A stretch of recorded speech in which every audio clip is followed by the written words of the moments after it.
Welcome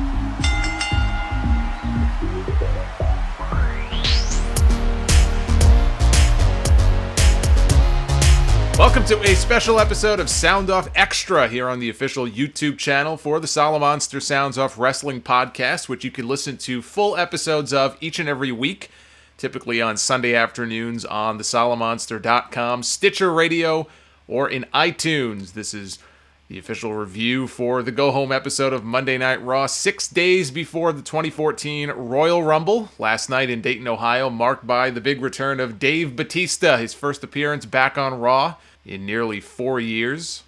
Big Dave looking a lot smaller, noticeably smaller than the last time we saw him, although he's still in great shape. I mean, don't get me wrong. Just, he has such a weird-shaped head. I think Batista's just a really weird guy to look at. Something about him has changed. It's not just that he's smaller. I don't know if he's had some work done or what the deal is. But anyway, he was back. He was wearing typical Big Dave attire, all tight clothes, tight shirt, tight pants.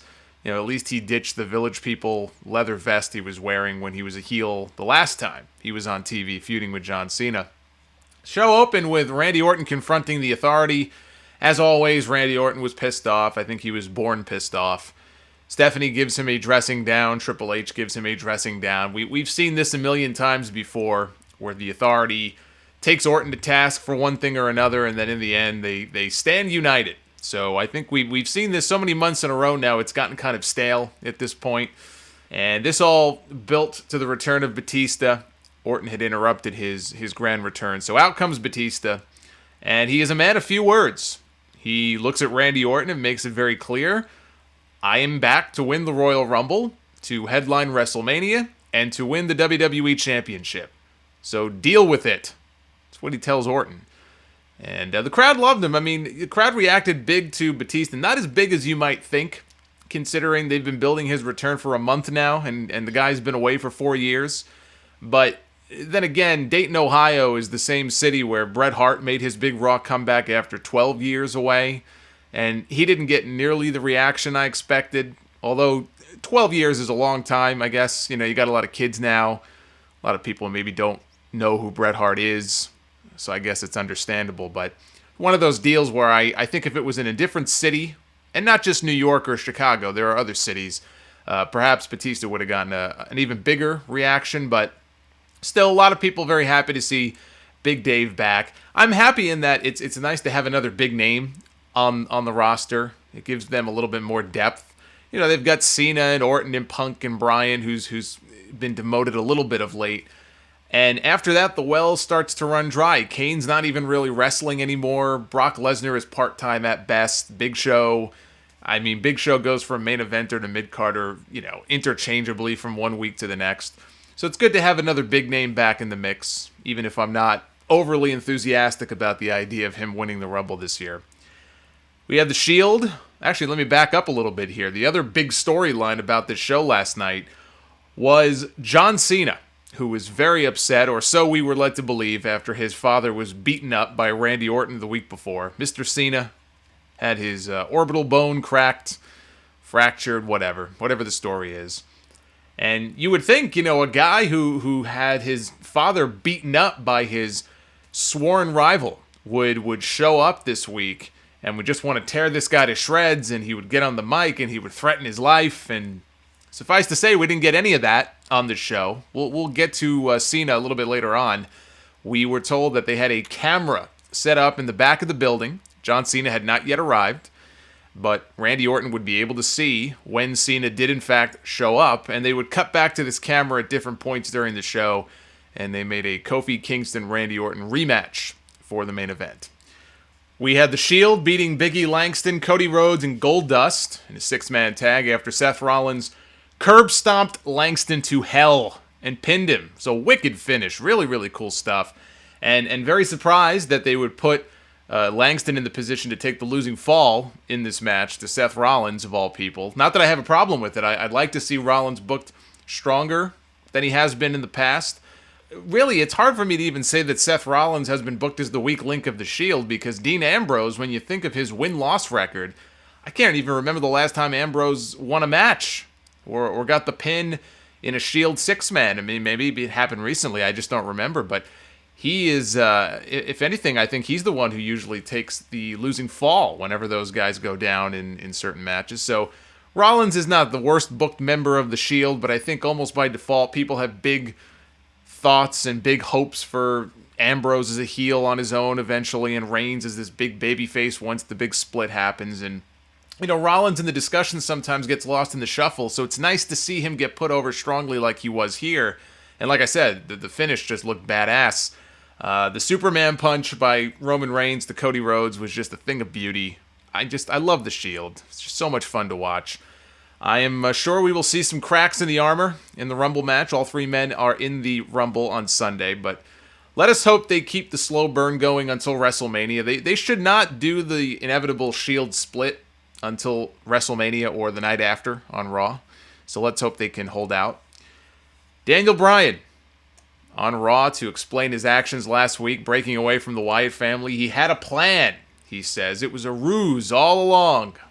And not to say that I was the only person to predict this, but I can't tell you how many people emailed me, tweeted. They were convinced that WWE turned this guy heel. It was a full-blown heel turn. There was no heel turn. I thought that was pretty obvious from the beginning that was the direction they were going in.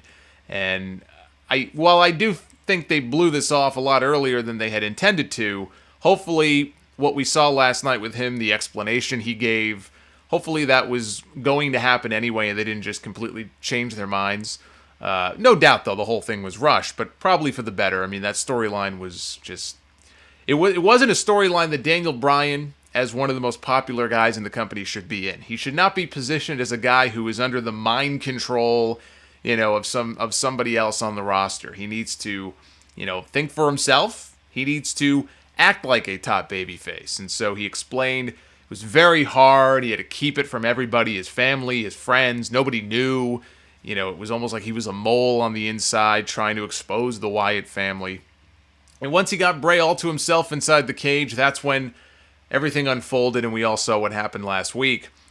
And at this point, there was a troubling line in Bryan's promo because he made the comment that since Luke Harper and Eric Rowan are in the Royal Rumble match on Sunday, that meant that Bray Wyatt was free. And so at the pay-per-view, it's going to be Bryan one-on-one against Bray. Now, I understand that people have pulled double duty at this pay-per-view in the past. I've seen every Royal Rumble show, so I'm well aware of this. But the way that he phrased that here in this promo, it sure sounded to me like Daniel Bryan is not going to be in the actual Royal Rumble match on Sunday. And if that's the case, that is a huge mistake. Huge. Right now, as of Tuesday, WWE.com has 20 names on the list of Rumble participants. Daniel Bryan's name, not among them. Now, he could still be added, or maybe he'll be a surprise. I mean, I don't know how much of a surprise it really would be for a member of the active roster to be in the Rumble match, but he absolutely needs to be in there. Now, I've proposed the idea on my podcast of doing Brock versus Bryan for the title at WrestleMania this year, but even if he doesn't win the Rumble, he still has to be in the Rumble. They need to follow through on their own stories. They're the ones who started the story over the summer of Bryan fighting the Authority. As soon as Triple H pedigreed him and Orton cashed in and won the championship and started this whole storyline, this whole feud between Bryan and Orton, Bryan and the Authority, Bryan and Triple H, which ended up going nowhere. It seemed like maybe it was leading to a match at some point and that never happened. But they started that story, and at every turn Bryan got screwed, or he would win the title and they would take it right back away from him, or Shawn Michaels would kick him in the face. All of these different things that happened to Daniel Bryan, and all of his fans just, deflated every single time that he would get screwed over. And then they had this little detour. He's been doing stuff with the Wyatts. He joined the Wyatts. He broke away from the Wyatts. They rushed that whole story. And yet, they never really gave us a conclusion to the original story. So, at the very least, you would think the Daniel Bryan character should acknowledge that he knows Triple H and Stephanie are not going to give him another title shot. It's just not going to happen. So, he's going to throw his name into this year's Royal Rumble match because he realizes this is probably going to be my last shot at getting a championship match. It's the only way that I could possibly wrestle for the WWE title. and do so at WrestleMania. So it would actually make sense for him to throw his name in the hat, which is what he should have done in that promo last night. I have no problem with Bryan versus Bray. Probably be Bray Wyatt's best match to date, if they do it, which they are. But he should have also said, I'm putting my name in this year's Royal Rumble match because I haven't forgotten what the Authority did to me, because my ultimate goal still is to be the WWE champion. And it's my only shot. And they didn't do that, and I think they really missed an opportunity. And you have all these people now who are confused, saying, wait a minute, does this mean Bryan's not in the Rumble? And there's a lot of people who are very upset over that, and rightfully so. I mean, think about the way Raw went off the air last week, when he got concussed and he beat up Bray in the cage, and everybody in the building doing the yes chant. That awesome visual of the entire arena on their feet chanting yes. And Bryan sitting on top of the cage all triumphant. And this was the follow-up to that. It just seemed very, I don't know, very, very underwhelming. I noticed Jim Ross, he did a blog about Raw, and he agrees. He says, seems to me like Bryan should have been positioned a little bit higher up than he was last night. I agree. And it's kind of baffling that he wasn't. The good news, of course, in case you couldn't notice, based on his involvement in the show, is that Bryan was cleared. He did suffer a concussion last week. They kept him off the house shows over the weekend. I guess they tested him backstage. He passed, and so he has been cleared to return to action, and that's great news, because I can't think of a worse time for him to suffer a really debilitating injury than this time of year. This is the absolute worst time for something like that to happen. So thankfully, it wasn't as serious, I guess, as they thought it might be. So at the end of this segment, Bray Wyatt did pop up on the Titantron, cut a promo on Bryan, saying that everything that happens to him from now on is all Bryan's fault. You did this to yourself. Bray is really good at these kinds of promos, like movie good. Wouldn't be a stretch for me to see him playing a character like this on the big screen one day. I mean, hell, they put Brodus Clay in a WWE Films horror movie. What was the name of it? No One Lives. I didn't see it, so I don't think his role was, he wasn't like a main character, I don't think, in the movie. But the point is, if you can put a guy like Kane in a horror movie and Brodus Clay in a horror movie, for God's sakes, I can see Bray Wyatt having the lead in a WWE horror movie at some point. I think they could make one centered around his character. I'd watch that.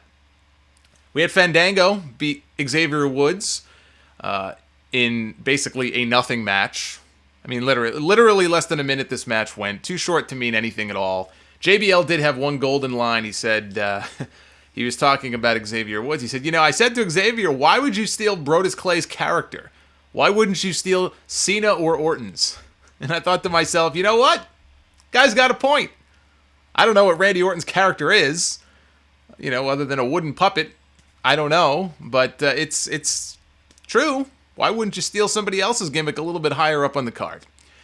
We also had another Emma sighting in the crowd during this match. I hope they have a plan for her. I said on the Sound Off this past weekend, it's either, building to a program with her and one of the divas, or they're just doing this to help promote that NXT live special on the network next month, which they haven't mentioned yet, but I assume maybe that as Emma appears more often, it will be mentioned at some point.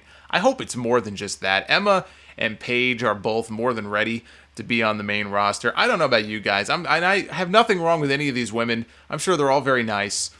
And some of them have improved, but, I see Alicia Fox, and I see Oksana, and I see, the Bella Twins, and it's the same old. And it's all, total divas against non-total divas. It's all played out. I'm tired of it. We need some new faces to care about in the women's division. And so hopefully, look, we're heading into WrestleMania season. Maybe they've got something between Emma and AJ that they can book. I mean, why not? I could see that as a WrestleMania match. Remember, when Mickie James debuted, she pretty much went right into a program with Trish Stratus. She was the obsessed fan initially, and then, came the turn, and then they were feuding, and she wrestled Trish at WrestleMania only a few months after she debuted, and she beat her for the belt. There's no reason to have Emma work her way through the Divas division, since there isn't much of a division for her to work through in the first place. Kane was forced to apologize to CM Punk for chokeslamming him on SmackDown last week. So he did. Punk pretended that he couldn't hear him, made him do it a second time. And then Punk beat him up, and they put Punk in a match with Billy Gunn. Yes, Billy Gunn is wrestling on Raw while Dolph Ziggler sits at home. The New Age Outlaws are going to wrestle Cody and Goldust for the tag team titles on the Royal Rumble kickoff show before the pay-per-view on Sunday. Cody and Goldust are both in the Rumble match, so at least some people are pulling double duty on Sunday. I guess there's hope for Bryan. If they are going to break up Cody and Goldust, I would put the belts on the Outlaws. I would. I'd put the belts on them in a kind of a shock win. Maybe get a few extra buys for the pay-per-view. I mean, I'm sure, look, by 7:45 on Sunday night, I think most people have already made up their minds if they're ordering the Royal Rumble or not. But still, you do a surprise title win, and if it turns out to be a really good match, you know, that could be the difference between a handful of new people buying the show. So, you know, you do the title change, and you have them drop the belts to a team like the Usos. The Usos absolutely deserve a run with the belts. They've been awesome lately, and they've been pushed. The Usos keep winning. They're on a roll. Hopefully this streak of theirs is leading to something instead of a loss and then a whole series of losses. This is typically how it works. You win, and then you start losing, and you just keep losing. Hopefully they actually have an endgame for these guys in mind, and hopefully it involves the belts. Look, I have no problem with the Outlaws being transitional champions. That's probably the best role for them at this point. You know, it's not impossible to do, I guess, babyface versus babyface if they wanted to have the Rhodes brothers lose to the Usos at some point. And if they are building to a split, that could factor into it. And there's some dissension, and they end up losing, and the Usos win. But, you know, if they'd rather have a heel team drop the belts, why not let the Outlaws fill that role? By the way, Hacksaw Jim Duggan, Ric Flair, and Shawn Michaels are going to be the guest panel for the Rumble kickoff show, all of whom are former Royal Rumble winners. Shawn won 2, back-to-back, 95 and 96. Flair in 92, still the greatest Royal Rumble match of all time. WWE Classics on Demand, which is going bye-bye in 10 days. January 31st, they are discontinuing the service. So I'm trying to catch up on all the stuff that I haven't been watching, and they have a few Royal Rumble matches on demand, one of which is 92, so I watched it. It's still awesome all these years later. I also went and watched the 2002 Royal Rumble match, which I have not seen in a long time. I don't find myself going back and watching too many of the more recent Rumble matches from like the last decade or so, so I watched that one. That was the one that Triple H won when he came back from the quad tear. Not a bad Rumble. You know, not a bad Rumble, and I have to say, one of the best moments in Royal Rumble history took place in that match, and I hadn't seen it in so long, so I almost forgot. But that was the year that they did the big upset where Maven, Tough Enough Maven, eliminated The Undertaker. And you watch this, and the place went nuts. I mean, the way they set this whole thing up was just perfect. And, you know, Undertaker had just thrown the Hardys out of the ring and Lita, and they kept coming back in to attack The Undertaker, and he'd fight them off, and then Maven, you know, drop kicked them from behind over the top rope, and the place just exploded. And Jim Ross is on commentary talking about how that's maybe the most shocking thing he's ever seen in the history of the Rumble, and he may be right. You know, these days, if they did a moment like that, because they have to exaggerate everything, it wouldn't be the most shocking moment in the history of the Rumble. It would be the most shocking upset in the history of WWE. It's one of the things I actually loathe about Jerry Lawler on commentary. Everything is the greatest of all time. You ever notice that? Every single week on Raw, whatever the main event is, doesn't matter what kind of match or who's involved. Oh, this is going to be the greatest main event in the history of Raw. It's like, really? No wonder nobody takes anything these guys say seriously. So, I mean, if you haven't seen that Rumble in a while, go back and watch it. It's actually pretty good. That was the one they had Mr. Perfect made his big comeback to WWE, and Goldust, actually, came in number 2 that year. He was also making his return, the Godfather. They had all these people coming back, and they had some good stuff in there between Austin and Triple H. So, good stuff. Billy Gunn in the match with Punk, he looked okay. He didn't look great. I've seen guys his age who look in far worse shape, but, he was fine in that role. I would not put him in singles matches every single week. Let's put it that way. Punk beat him with the GTS, which was the only outcome that made any sense. No way that Billy Gunn should be beating CM Punk in 2014. Afterwards, Kane came out, announced that Punk would enter the Rumble match on Sunday as the number 1 entrant. And, you know, it was 10 years ago this month that another man entered the Royal Rumble at number 1. and won the whole thing. And not surprisingly, this fact was not pointed out to us, and I would not expect them to mention that this Sunday either. Still no John Cena, by the way. They kept cutting back to that camera in the back of the arena, and no sign of him. An hour into the show, no sign of him. 2 hours into the show, no sign of Cena. All I could think is, if Cena's not at the building by now, my God, what must Nikki Bella be doing to this man?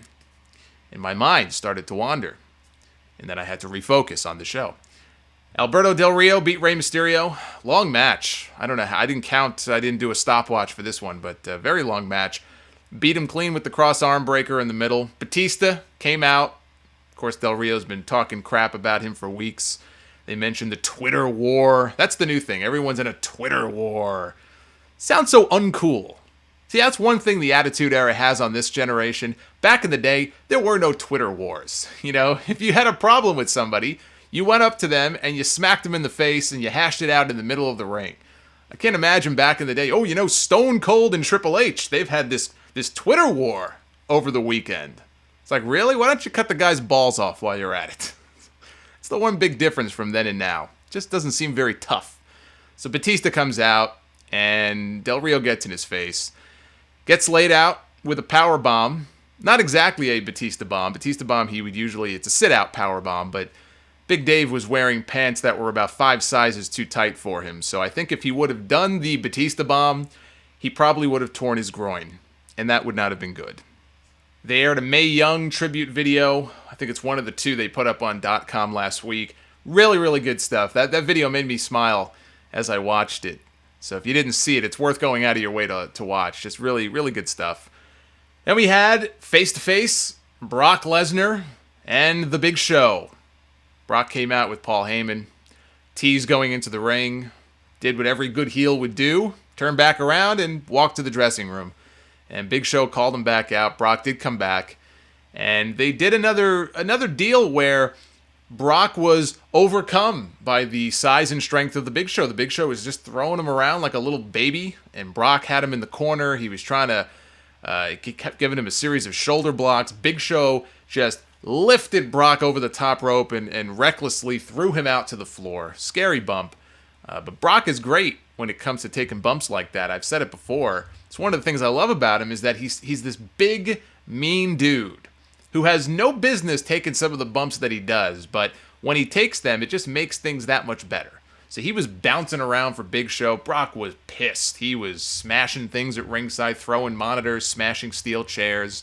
He tried to get back in the ring with the chair, but Big Show cut him off. And as Brock retreated back to the outside, he tripped over one of the monitors, one of those old 1995 monitors on the floor. So he threw it into the ring at the Big Show. Brock left at that point, screaming and hollering, "I'll see you on Sunday." I love this. I thought this was great. I have no problem, like some people apparently do, having Brock the last 2 weeks booked to, fly around for Big Show like he's some small dude. And Big Show is bigger than Brock Lesnar, okay? If we're being realistic about this here, the Big Show is a giant. Brock is a giant kind of in his own way, but he's not the same size as the Big Show. So it makes total sense that the Big Show would be able to throw this guy around. And I have no problem with this, as long as, at the pay-per-view, Brock gets his. And he throws Big Show around a little bit, gets him up for the F5, lays him out, and wins in pretty dominant fashion. I don't want to see, Brock Lesnar the bitch at the Royal Rumble, who just runs away from Big Show and gets bounced around the whole match, and then Heyman interferes and Brock wins. See, that would not be good. That would not do Brock Lesnar any favors. I don't think that's what they're going to do. I think it'll be a competitive match, but I think we'll start to see some impressive feats of strength from Brock on Sunday, and he will win. There really is no other outcome to this match that makes sense other than Brock winning. Brock should not be losing to the New Year's baby at the Royal Rumble. But I love the build-up to this match, and I have, kind of a soft spot for Brock and Big Show because their feud back in the day was actually pretty good. Some people give it crap. If you go back and watch some of the matches they had, 10, 11 years ago, they weren't bad. They actually had some pretty good matches. And this match here, Brock and Big Show at the Rumble, aside from the Rumble itself, this is the match I'm most looking forward to on Sunday. And I never thought I'd say that about a Big Show match, but I'm saying it here. I am looking forward to Brock and the Big Show on Sunday. And then we'll find out at that point what direction they're going in with Brock. Is he going to get a title shot? Or are they going to go right into a tease for a WrestleMania feud with The Undertaker? My guess is that's still going to be the match. I'm sure it's probably going to be Brock and Undertaker. There's an outside shot. Maybe it could be Brock and Batista. I still like my idea of Brock and Bryan, but we'll see. We'll see if they put Brock in the Elimination Chamber and he gets the title shot. Funkadactyls beat AJ and Tamina. Diva Stopwatch had this at 2 minutes 27 seconds. Naomi pinned AJ. So I guess that's her next challenger. They didn't announce any Divas title match for the Rumble, so I don't know if they're going to do that match at the pay-per-view and add it at the last minute if there's time, or if they'll just do it on Raw next week. We'll see. Luke Harper and Eric Rowan, the Wyatt family, against the Usos. Bray Wyatt rocking in his chair at ringside. Crowd was dead for this match. I wonder if they told Bray to kind of get on the mic and say some stuff, because just randomly, right in the middle of the match, he got on the microphone, he stood up, he said some words about Daniel Bryan, and then sat back down. And that kind of got the crowd's attention a little bit. Bryan ended up running down. He attacked Bray from behind. Place went nuts. It's funny to me that they built up the Batista return for a month. Daniel Bryan got a bigger reaction than Batista did on this show. So with the Wyatts distracted, the Usos got the roll-up. I think it was on Harper. Got the win. So the Usos are on a roll. Another big win for them. But it feels to me like Luke Harper just gets pinned, every single week on television. We've seen Luke Harper take the pin in these matches so many times, and he had a singles match with Punk a few weeks ago and got pinned. I wouldn't be beating Luke Harper this often. Luke Harper, he's a big dude. They're trying to push the Wyatts. I think, more so than Eric Rowan, I think there could be big things in Harper's future. I don't know. I can't understand why he keeps taking the pin. Kind of the same thing with Ambrose in the Shield. I just feel like these guys are getting beaten way too often. Then we had the main event. Randy Orton, rematch against Kofi Kingston. The same Kofi Kingston, who is a former Intercontinental Champion, United States Champion, Tag Team Champion, and all we hear on commentary is Michael Cole talking about what an unbelievable upset it was, and how embarrassed and ashamed Randy Orton was for losing to Kofi Kingston the week before. At least Triple H, in his promo at the beginning of the show, I think he had some throwaway comment in there about, not taking anything away from Kofi Kingston, because the week before, they made this guy look like a complete tool. It was ridiculous. Like, come on, should this guy jump off the top of the arena or something? You're making this guy out to be a complete loser. He's not a loser. I know he hasn't been booked like a main event level guy, but Kofi Kingston is not the Brooklyn Brawler. Give the guy a little bit of credit. So, and I think JBL actually pointed that out and took Cole to task on commentary for it. So they had a match. Orton was just nervous the whole time. He kept looking back at the Titantron to see if John Cena had arrived. Finally, we got a shot of the backstage area, and off in the distance, walking towards the camera, is John Cena. Not in a car, wasn't dropped off by anybody. Unless he parked at the far end of the parking lot, it looked like he walked from wherever he had come from, whatever house show he was at the day before. And it was very cold outside. I think there was snow outside. And there's John Cena just walking into the building, no jacket, no nothing. He's got his t-shirt and he's got his jean shorts. And it's freezing outside, and he walks into the building and eventually makes his way out. I think the referee called for the DQ, so I guess Orton won. And Kofi didn't seem bothered by this. In fact, Kofi was rooting for John Cena. And then came a very awkward moment, because when John Cena came down to the ring, Orton went out of the ring, Kofi was outside, and the camera picked up a shot of Orton and Kofi. I guess Kofi was kind of blocking Orton, so he couldn't get away as Cena was coming around from the other side. But Randy Orton, I don't even know. The best way I could describe this is the very effeminate way that he was backing away from Kofi Kingston. It was the highlight of Raw. I can't even describe this in words. He looked like A-Rod slapping the ball out of Bronson Arroyo's hand. Either that or he and Kofi were playing some patty cake or something. I don't know, but it looked very, very weird. And so Cena goes after Orton. They brawl into the crowd. And what we proceed to see here is one of the worst brawls I think I've ever seen in the history of Raw, in terms of a main event level brawl that is supposed to be taken seriously and is supposed to be this intense. I mean, look, Randy Orton took John Cena's dad last week and basically broke his face. He punched him in the face repeatedly until he fractured it. So we get no explanation about why it took John Cena 3 hours to get to the building. They never bothered to explain that. We'll see on SmackDown maybe if they say something.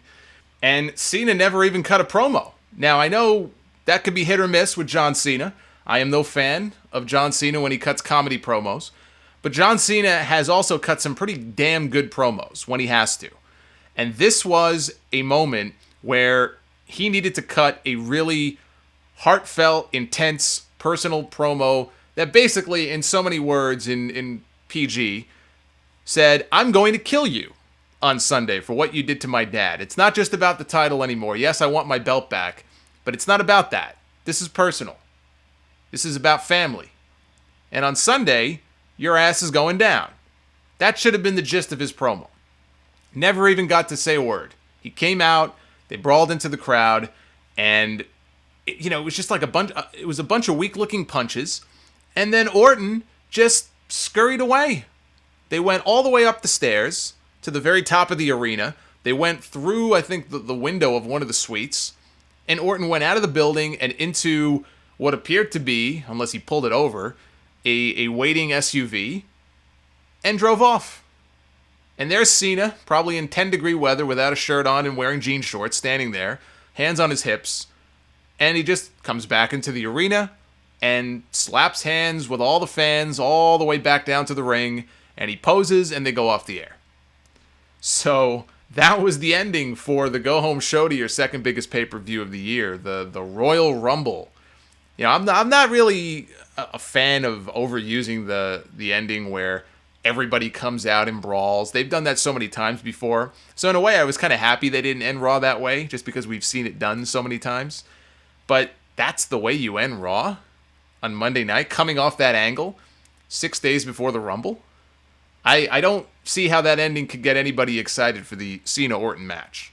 So, as usual, this pay-per-view will be bought and sold based on the draw of the 30-man Rumble match. So, I was shocked. I got to be honest with you. I was shocked that they didn't give Cena a microphone and let him explain to us why he wants to rip Randy Orton limb from limb. And why even bother doing that angle and showing us replays of what happened. I don't even know that you had to have Cena at the building. You could have done something via satellite where Cena is in his father's hospital room or just outside his room at the hospital, looking dead into the camera, and just cutting a very serious promo on Randy Orton, saying that this Sunday I'm coming to the Rumble and I'm fighting not for the belt, but I'm fighting for my father. So sometimes it just makes me wonder why they even bother wasting these angles that could really be something.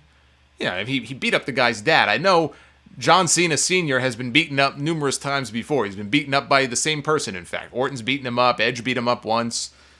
So it's not anything totally new, but I like that when they bring family into it and they make it personal. And when they squander it and they waste it like they did here, it just makes me sit there and go, why even bother? So a very lackluster ending to Raw Monday night. But I am looking forward to the Rumble on Sunday. I am. I always look forward to the Rumble match. I am very enthusiastic about Brock and Big Show. Not so much about Cena and Orton. I'm sure they'll have a good wrestling match. There's nothing to get excited over. We've seen it a million times, and the story they told on Monday night sucked. So there's not really much to get into there. And I will have full predictions for the Rumble. We'll get more into that on the Solomonster Sounds Off this weekend. It'll be episode 311. So you'll want to go to the Solomonster.com, Stitcher Radio, or iTunes to get the full shows. If you've never tried a full show before, check it out. I think you will like it. You can follow me on Twitter at Solomonster. We're all over Facebook as well, including a discussion group. You could apply for membership. I will approve you. We are on the cusp of 1,000 members. I'm sure a lot of people talking Royal Rumble over the course of the week. So find us on there. Also, for those of you who have participated in the Audible trial, I've mentioned this on the Full Sound Off before, But if you go to audibletrial.com/Solomonster, you can sign up for a free trial of the audible.com service and get a free audio book. And they've got some wrestling books on there if you're interested in that. Really, any kind of title, they've got all sorts of audio books up there. It's a quality service. When you sign up at that link, audibletrial.com/Solomonster, you're helping to support the Sound Off, and you're getting something free in return. So that's going to do it right now. I hope you enjoyed this review. We will be back this weekend with a full episode of the Sound Off 311. So until then, be well, stay safe. We'll see you for 311 this weekend. Take care, guys.